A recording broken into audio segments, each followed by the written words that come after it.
Vamos abrir o Morning dessa quinta com um destaque internacional. Nicolás Maduro assume daqui a pouquinho o novo mandato como presidente da Venezuela. As informações chegam com o repórter Vitor Brown. Apesar dos protestos da oposição e da comunidade internacional, Nicolás Maduro deve assumir nesta quinta-feira o novo mandato como presidente da Venezuela. Reeleito em uma votação bastante contestada em maio do ano passado, o chavista toma posse para mais 6 anos de governo. O pleito foi marcado por denúncias de fraudes. Os adversários do regime boicotaram e decidiram não lançar candidatura. O índice de abstenção chegou a 52% e Maduro acabou reeleito. Nesta quarta-feira, o presidente chamou a imprensa e anunciou um ultimato ao Grupo de Lima para que os países do bloco interrompam as hostilidades e reconheçam o início do novo mandato. Le exigimos uma rectificação. No pronunciamento, Maduro disse que entregou uma nota de protesto a todos os governos do que ele chama de Cartel de Lima. Ameaçou os integrantes do grupo, dizendo que se não revirem as posições sobre a Venezuela em até 48 horas, vai tomar as mais urgentes medidas diplomáticas. A los gobiernos del Cartel de Lima, para que rectifiquem sua política intervencionista e grosseira. No pronunciamento, Maduro disse que entregou uma nota de protesto a todos os governos do que ele chama de Cartel de Lima. Ameaçou os integrantes do grupo, dizendo que se não revirem as posições sobre a Venezuela em até 48 horas, vai tomar as mais urgentes medidas diplomáticas. Na sexta-feira passada, o Grupo de Lima, que reúne 15 países das Américas, incluindo o Brasil, declarou que não vai reconhecer o novo mandato. Nicolás Maduro assumiu o governo da Venezuela em março de 2013, com a morte do então presidente Hugo Chávez. Venceu a eleição realizada no mesmo ano e agora assume para o terceiro mandato, que vai até 2025. Tá aí a reportagem do Vitor Brown, já passo a bola para você. Bom dia, Caio. Bom dia, Edgar. Vamos lá. Ontem, a presidente nacional do Partido dos Trabalhadores, a Gleisi Hoffmann, anunciou que estava a caminho, né, da posse do Nicolás Maduro. Ela, inclusive, usou essa mesma expressão aí, usada na matéria que a gente viu pelo Maduro, Caio, de política intervencionista, o que ela chama de política intervencionista e golpista incentivada pelos Estados Unidos com a adesão do atual governo brasileiro e outros governos reacionários. Muito provavelmente ela estava fazendo uma menção a esses países que participaram da reunião ali em Lima, né? E aí, Caio?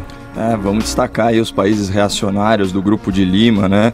Não só o Brasil, mas também Argentina, Canadá, Chile, Colômbia, Costa Rica, Guatemala, Guiana, Honduras, Panamá, Paraguai, Peru e Santa Lúcia, todos eles muito reacionários, né? O único país que não subscreveu foi o México, porque agora está nas mãos de um esquerdista, né? O López Obrador. É interessante, viu, Edgar? A Gleisi virou youtuber agora. Ela disse numa postagem que ela vai pôr... ela vai pôr os pingos nos is. Então, o ouvinte do Morning Show que quiser interagir diretamente com essa nobre parlamentar, pode fazer isso aí pelo YouTube, nos comentários, dando joinha, enfim. Tenho certeza que vai saber se manifestar adequadamente com essa nossa representante, entre aspas. Bom, essa posse do Maduro é um faz de conta, né? Mais um faz de conta da esquerda, é um teatro, né? Todo regime totalitário, todo regime tirânico, ele sempre busca algumas formas de parecer legítimo. Geralmente é promulgando Constituição e simulando eleições. Esse é o caso. Essa eleição presidencial que garante um mandato de 6 anos para o Maduro, portanto, até 2025, ela contou com uma abstenção recorde, né? A Venezuela tem mais de 20 milhões de eleitores cadastrados, só 8 milhões compareceram. Para você ter uma ideia, em 2013, foram 80% das pessoas que compareceram às urnas ainda tinham esperança na democracia. Dessa vez, apenas 46%. Como o Brown bem colocou na matéria, houve um boicote da oposição, até porque os 3 principais adversários, um está em prisão domiciliar, o outro teve os direitos políticos cassados por 15 anos e o outro está refugiado em Madrid.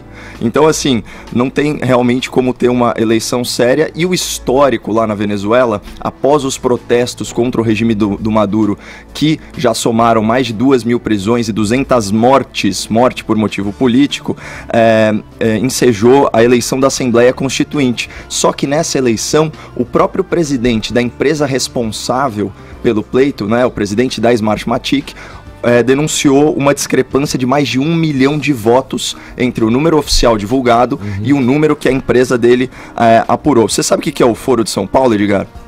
Sim. Então, pro ouvinte aí que não manja tanto de política internacional, essa é uma organização que reúne os partidos e movimentos de esquerda pro avanço da agenda socialista aqui no Brasil. Em 2007, houve a 23ª edição desse foro lá na Nicarágua do Daniel Ortega, e foram para lá PT e PCdoB. Na época, Edgar, a Venezuela já contabilizava mais de 100 mortes, né, de manifestantes aí por motivação política, e a resolução final desse texto exaltava o triunfo das forças revolucionárias da Venezuela. No discurso dela, a Gleisi, né, falava que o PT manifestava apoio e solidariedade ao presidente Maduro. Portanto, a gente tem aí já um histórico de apoio a tiranias, lembrando que a Venezuela passa por uma crise humanitária, produz mais de 5 mil refugiados por dia, está numa situação econômica aí gravíssima, com mais de 1 milhão% de inflação ao ano, e 80% das famílias venezuelanas enfrentam insegurança alimentar. A gente divulgou ontem um dado que veio de 3 universidades venezuelanas, mostrando que em média as pessoas emagreceram 11 quilos em 2017, Edgar. Isso é fome praticamente, né? Mortalidade materna aumentou 65%, mortalidade infantil 30%, os casos de malária, né, saltaram de menos de 40 mil para mais de 400 mil, a fonte disso é a OMS. E isso está afetando inclusive países como o Brasil, porque o surto de sarampo na Venezuela, essa mesma linha genética do vírus, veio, né, com a crise dos refugiados para o Brasil e vitimou 10 pessoas, com 1.700 casos confirmados e 10 mil suspeitas de sarampo. Então está tudo conectado e fica aí, enfim, o nosso apoio ao chanceler Ernesto Araújo, que fez a sua estreia no cenário internacional, com a declaração de Lima contra esse governo, né, com uma oportunidade histórica para redemocratizar a Venezuela.